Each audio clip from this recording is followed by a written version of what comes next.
जिल्ह्यासाठी हा अतिशय अभिमानाचा आणि मानाचा क्षण आहे की आमच्या जिल्ह्यामध्ये एक सैनिक शाळा ही मिनिस्ट्री ऑफ डिफेन्सच्या मान्यतेची इथे उभी राहते आहे आणि त्याच्यामुळे भविष्यामध्ये सैनिकांबरोबर अधिकारी तयार करण्याच्या दृष्टिकोनातून ही शाळा अतिशय महत्वाची ठरणार आहे।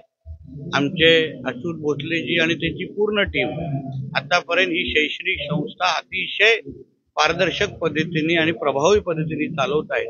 आता त्याचा पुढचा टप्पा म्हणजे ही जी सैनिक शाळा जे ते उभी करतायत त्याच्यामुळे जिल्ह्याच्या दृष्टिकोनातून निश्चित पद्धतीने अभिमानाची गोष्ट आहे। तर बिहारच्या निवडणुकीमध्ये काँग्रेसचा दारुण पराभव झाला। ईव्हीएमवर प्रत्येकाला वोट करणारे राहुल गांधी त्यांना हा सगळं शेवटी एक लक्षात घ्या,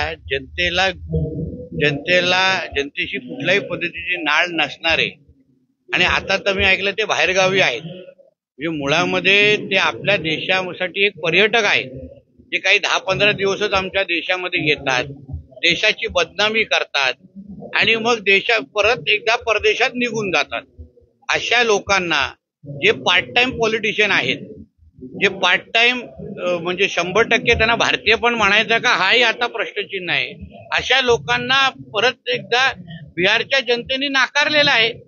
एका बाजूला वोट चोरीची बोंब करायची आणि दुसऱ्या बाजूला लोकशाहीची थट्टा करायची, हीच तर राहुल गांधींचा आतापर्यंतची सवय राहिला असल्यामुळे बिहारच्या जनतेने परत एकदा आमच्या आदरणीय पंतप्रधान मोदीजी, बिहारचे मुख्यमंत्री आदरणीय नितीश कुमारजी आणि या आमच्या एनडीएच्या सगळ्याच पक्षाच्या लोकांना परत एकदा बिहारचं नेतृत्व करण्याची संधी दिलेली आहे। काँग्रेसला डबल डिजिट सुद्धा गाठता आलं नाही, डबल डिजिट सुद्धा त्यांच्या लायकीप्रमाणे त्यांना दिलेली आहे।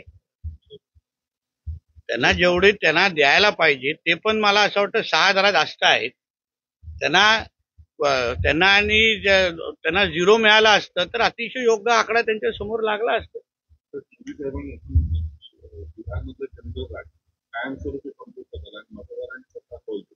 निश्चित पद्धतीने, कारण का लालू प्रसाद यादवांचा जो काळ होता त्याच्यामुळे बिहारमधली कायद्याने सुव्यवस्था अतिशय ढासळलेली होती।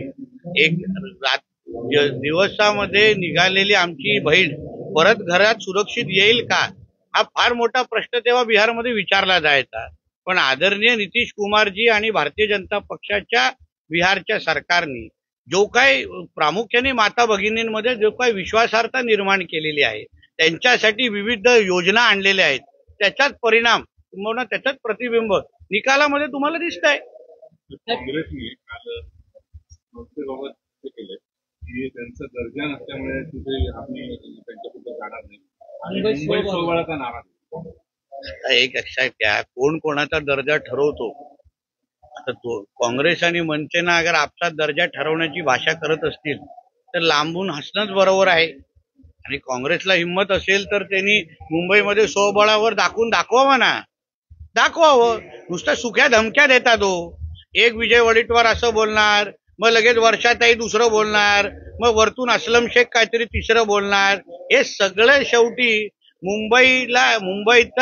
मुंबईवर हिरव्यांचं राज्य आणण्यासाठी हे कार्यक्रम आहेत। हे काँग्रेसची भाषा ही जिहाद्यांची भाषा आहे आणि म्हणून काँग्रेसवर आता मुंबईचा राज्याचा आणि देशाचा कोणावर त्यांच्यावर विश्वास राहिलेला नाही।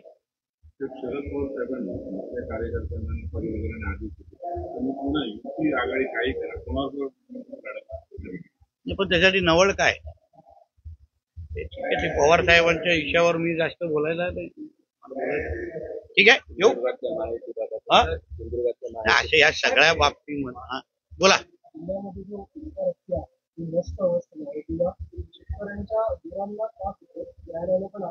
न्यायालयाचे आदेश का आम्हाला प्राप्त झालेले आहेत, हे ओंकार हत्तीला आपण वंतारामध्ये पाठवा। त्यासाठी मी असो, केसरकर साहेब असो, आम्ही वंताराच्या संपर्कात आहोत। त्यांची टीम 2दा इथे येऊन गेलेली आहे, आता 3ऱ्यांदा त्यांची टीम लवकरच आपल्या सिंधुदुर्गामध्ये येईल।